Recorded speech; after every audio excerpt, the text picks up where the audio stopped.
Part 6 shows Dio's most notable redeeming quality, his friendship with Pucci. More to it, it's not even his only redeeming quality there, as there are misunderstandings on his view on the world, why he wants to achieve heaven and what heaven is. Let's break down both things at once, since they come hand in hand. First of all, please be open-minded. The added characterization Dio gains in Part 6 recontextualizes what we know of him in Part 3 by a lot. While it makes sense for Part 3 Dio to be different than Part 1 Dio Brando, the added information in Part 6 is still about the same Dio we saw in Part 3 and a retcon that essentially makes him a whole new character. I'm not saying this is bad, just setting the stage due to being the hard pill to swallow for some. Similarly, the events seen in the game Eyes of Heaven aren't canon due to not having been written by Araki nor having been established to be canon, on top of portraying Dio's goals in a way that's contradictory to what the manga establishes, as I will soon show evidence of. As such, it would be dishonest to portray it as a true what if of Dio having achieved his goals. They basically created a cool, overpowered final boss that's an over-glorified Part 3 Dio as fanfiction, because it's fun, not because it logically lines up with the story. There are three things to cover here: Dio's new outlook on life and what heaven is, why Pucci's view of heaven is the same as Dio's, since the former has more screen time to define it, and the relationship with Pucci and why it was genuine. The order doesn't matter, it is a non-issue as long as one doesn't approach the matter in bad faith. Here's Dio thinking something decent. Dio points out in appreciation how 40,000 people a day visit the Luba, and how Michael Jackson's concerts have that many people, if those don't happen every day. It's not that he likes the big numbers, but how skilled artists are able to shape their soul into something others can see. How nice. Dio values and respects the skillfulness in many types of arts, and how others can value that on their own, as in, to their own benefit and happiness, without Dio gaining anything from it. Dio finds that amazing. Why? Simple, because he has it in him to be that way. It's a partial bit of his character, very small next to the big list of all the hideous things he has done and all his evil, but its existence cannot be ignored. Particularly, it's not about the craftsmanship in those arts, it's about the happiness that comes along with them. Dio now cares about happiness in the human race, and more to it, he wants and actively works so they can reach it in a way, as that is heaven. Let's see all the descriptions of heaven and information about it in Part 6. Pucci claims that humans in general think about desiring to go to heaven, and that humans should spend their life trying to obtain heaven.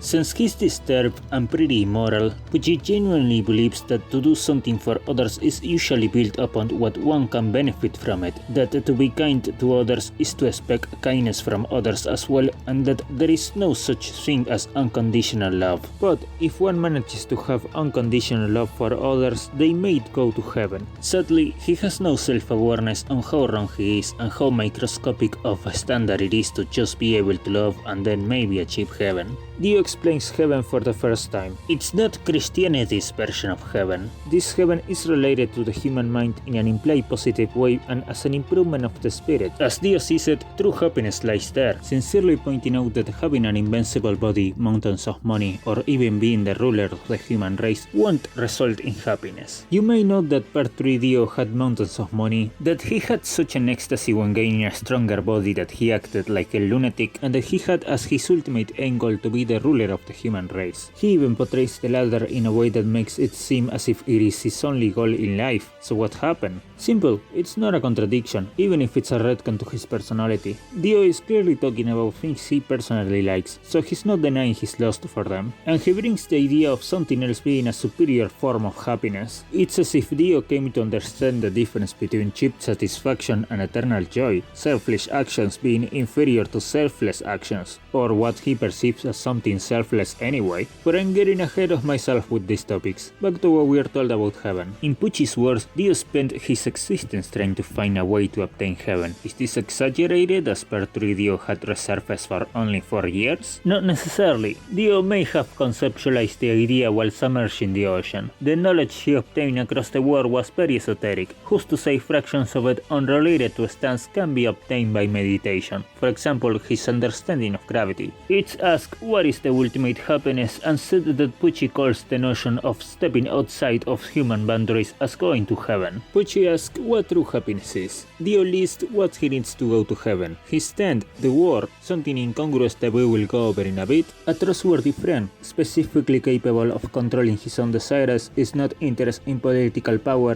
fame, wealth or sexual desires, and chooses the will of God over the law of humans. Dio then lists irrelevant, wacky things as if he was a witch preparing a spell. After that, Dio will take quite a risk. He will destroy his own stand to turn it into something else that will pique interest in his friend. Dio's friend will trust him, and Dio will become his friend. Lastly, he adds some more wacky preparations. So, as said before, Dio wrote that what you can find beyond the powers of my stand is where you need to go in order to find heaven. What does this mean? Well, it could simply mean that he needs a different stand with different powers to find heaven. However, I personally find it a bit poetic. Let me explain. Stands are manifestations of their users. Oftentimes their abilities are representations of certain aspects of their users, be it their cruelty, generosity, potential, and so on. Dio needing to go into changing his stand may mean that he himself needs to change as a person for his stand to manifest the powers he needs to find heaven. And while those intentions are good, he's still an evil man, and so he doesn't admit this in a straightforward way like someone humble would. Instead, he rationalizes it as his stand lacking the power or resources he needs. I think Dio merely implies his mindset to not be good enough while not stating it directly. Of course, you are free to ignore my interpretation.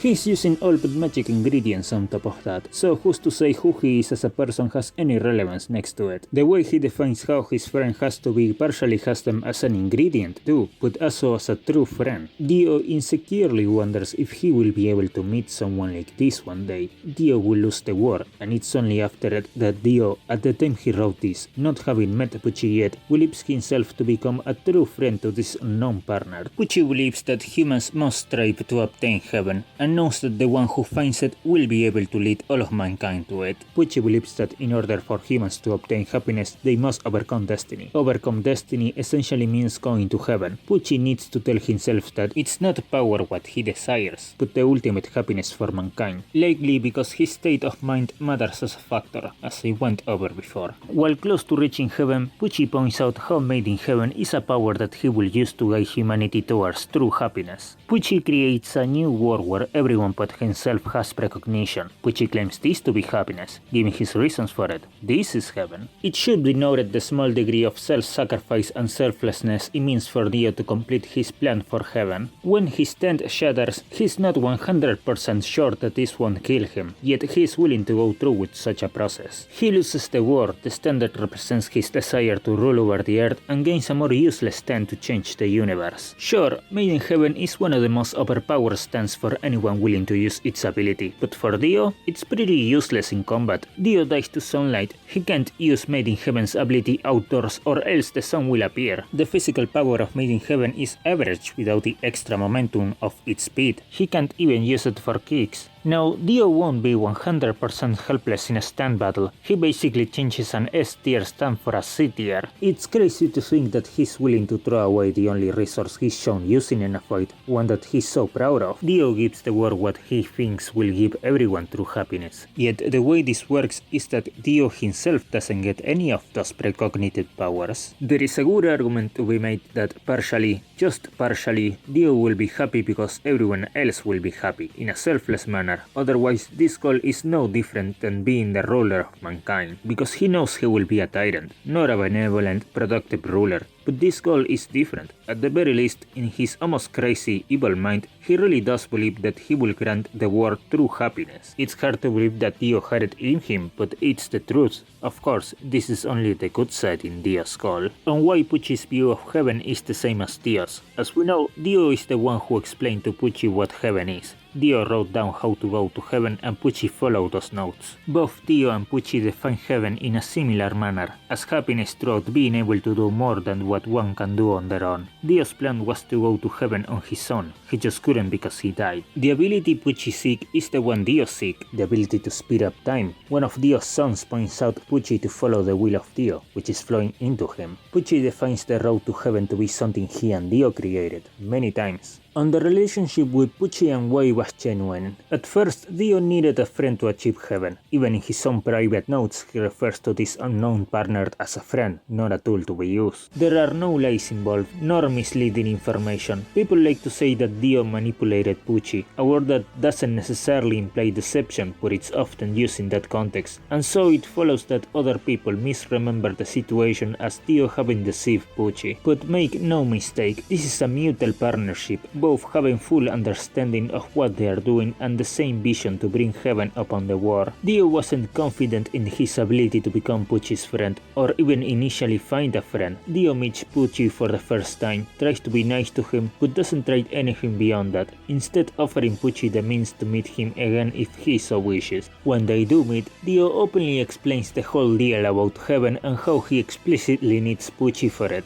Pucci agrees with heaven as a cause worth trying to reach, and the two apparently go on to plan on the details as equals as they try to stay together as much as they can to build their friendship. This is easier for Pucci due to being closer to a normal person compared to Dio. One could infer in the flashbacks that at first Dio was not in his area of expertise on the whole deal of having a friend, being more close off and serious. On that note, how do we know he's actually trained in his own way to build a friendship and that he's not simply being apathetic? Well, by the last time we see them meet, Dio just couldn't take it anymore. In a moment of insecurity, he asks Pucci if he will betray him, thinking he could steal and use the world to become the ruler of the human race. Dio's insecurity mirrors the mindset Pucci is proven to have years later, that people aren't genuine about their love and act out of self-interest, with it being an impressive feat if they do feel true love. With this mindset, or something similar to it, on the back of Dio's mind, Dio panics. He does love Pucci as a friend, even if Dio is so alien to this concept that he doesn't know it. But Dio can't be sure if Pucci feels the same way, because why would a person care about another person? How does that work? Dio genuinely wants Pucci to care, to the point where he would rather risk losing his tent over it. If Dio is right, Pucci moves his hand a bit to steal the world and uses White Snake to usha Dio to death. Game over for Dio. If Dio is wrong and nothing happens, well, he didn't think this far ahead aside from throwing Pucci a bone, so it turns out he needs to apologize for this scene he just caused. It wasn't a completely thoughtless act, but it was impulsive. If Dio just needed to fake having a friend to achieve heaven in a purely selfish way, he doesn't need to do any of this. More to it, what Dio certainly pulls off from his subconscious is so honest that it's irrational, and Dio, an arguable genius, has no self-awareness of it. Pucci most likely can steal the war and use it to rule the war. He needs to be worthy enough to use that stand, when the whole point of the world is that it is the pinnacle of all stands up to that point. On a better day, Dio brags about this all too well, yet for as long as this insecurity ate the back of Dio's mind, he never figured this out because he never said it out loud. Well, worst faith interpretation. Maybe Dio didn't know how this aspect of White Snake works, despite knowing the stand abilities of his allies to the point of knowing that the war is physically the best, knowing how White Snake's main ability works,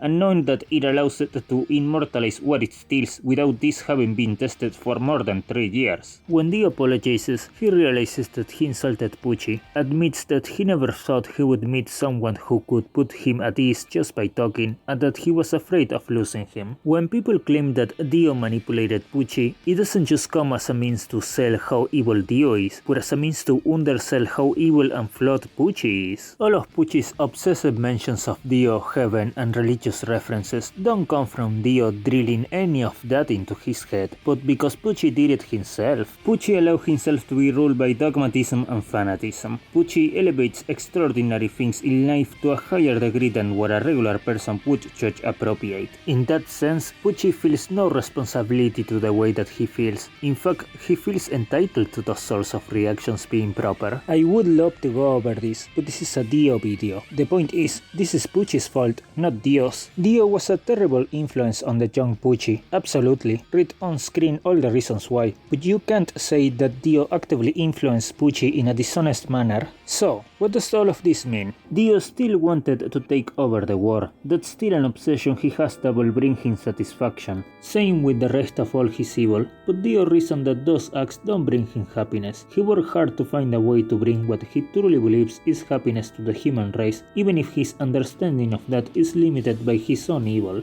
Dio put up the internal effort to have a real friend against his own evil nature, and found amazing other ways in which humans can find happiness. Sharing the same understanding of heaven as Pucci, Dio is bound to realize that he needs to have at least some amount of unconditional love in his life, without a benefit he can gain from whatever he loves. So we can tell that his goal has a real degree of moral effort having been put into its conceptualization, rather than to purely be a boost to his ego, which it is to a notable degree. This is contradictory to Dio's general ideology, which is cynical and incorrect, and it's a morally good thing that Dio would put one foot outside of it. So good for him. Dio likely understands this as something extraordinary, despite the achievement being something basic that anyone can do. So that's also incorrect from his part. In the end, it will result in a downgrade for Dio's own personal resources, and it won't give him the same happiness everyone else was granted. To a small extent, it's pitiful that Dio doesn't know the issues with his own goal.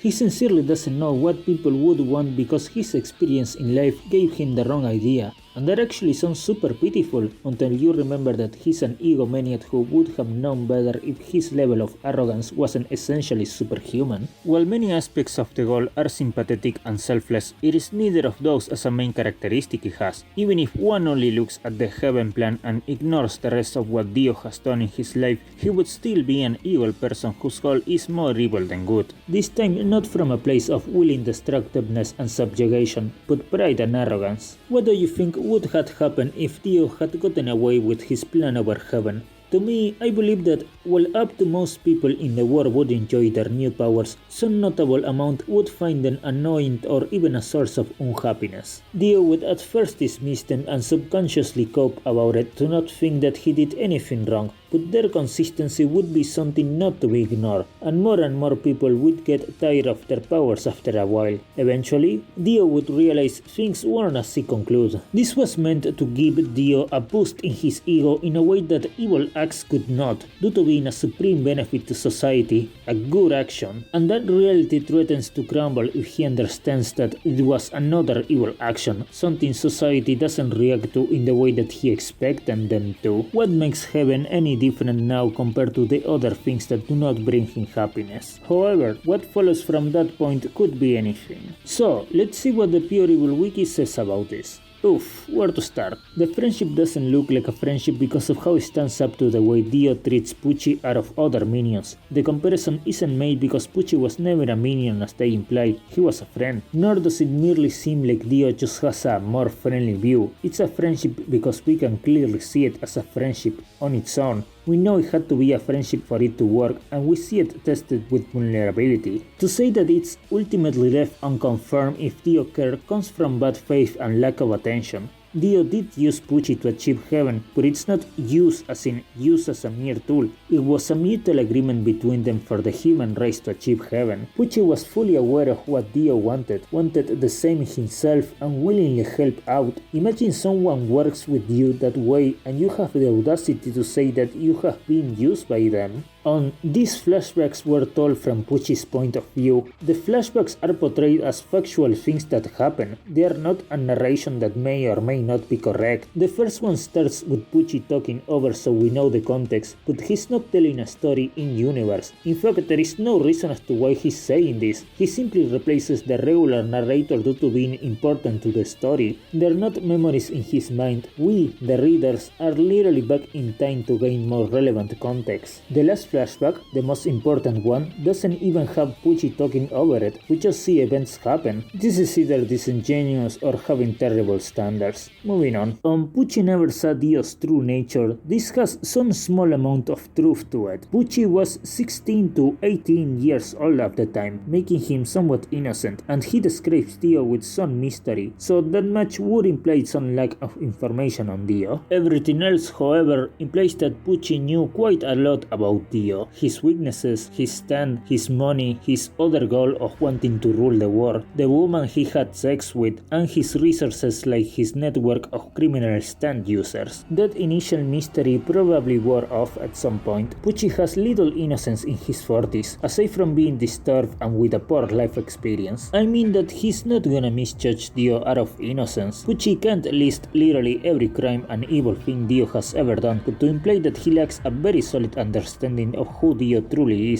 is wrong. Pucci even had the will of Dio flowing into him, something he gained from a transformation that made him more similar to Dio. Last topic. Something that makes Dio very interesting to me is that apparent contradiction between his goals in parts 3 and 6, which is not a contradiction at all. It requires you to understand the good side of Dio, and it shows details of his true evil nature. You don't get a real sense of how much time he spent in the heaven plan next to all his other classic evil deeds. We see more of the latter on screen, and the former is implied to have as much if not more work put into it, mostly off screen. However, one thing we can see is Dio's attitude towards both activities. Dio is pretty serious about the heaven plan for the most part. Not to undermine anything said above, I don't retract any statement, but it simply wasn't his cup of tea. But when it came to doing his classic evil actions, being sadistic, trying to conquer the war and the like, Dio couldn't be more happy. He was laughing, throwing monologues, bothering with theatrics, and making stupid decisions for the fun of it. He couldn't escape those sorts of impulses, despite knowing full well that they do not bring him happiness, and despite having conceptualized what true happiness looks like. Dio has a very small,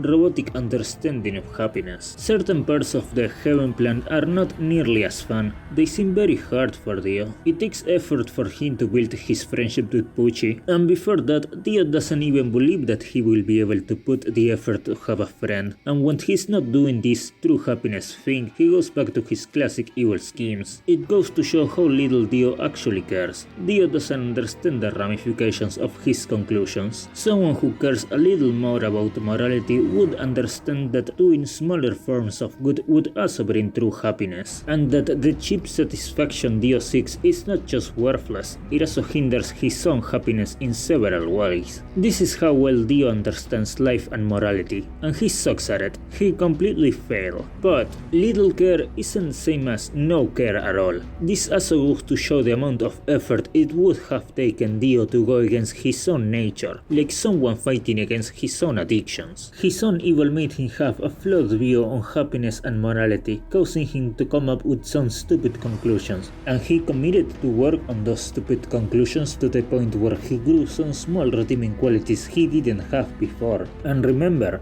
Dio is no man, he's a vampire. He should be so evil that he kills friends and family on sight to use them as food. For Dio to have good intentions at all, with so much work put into it, even if it comes from a single-minded idea, and being able to form a real friend, it would be impossible to translate how much good he would do as a human when he's willing to do this much as an evil vampire. It's like his willpower is almost superhuman. In other words, his willpower to do good is pretty great, even if his willingness to do evil is even greater still. I will choose to ignore the factors of any external mental illness Dio probably has as a result of being trapped in a coffin underwater for 100 years, or the antisocial personality disorder he probably has. To finish off this video, don't ignore the fact that I didn't go over all of Dio's evil acts unless they were immediately related to what I was talking about. I don't deny any evil thing Dio did or has as part of his philosophy. I'm just saying that he had tragic elements and redeeming qualities that simply exist. He's not pure evil by my standards, even if he is an incredibly evil character.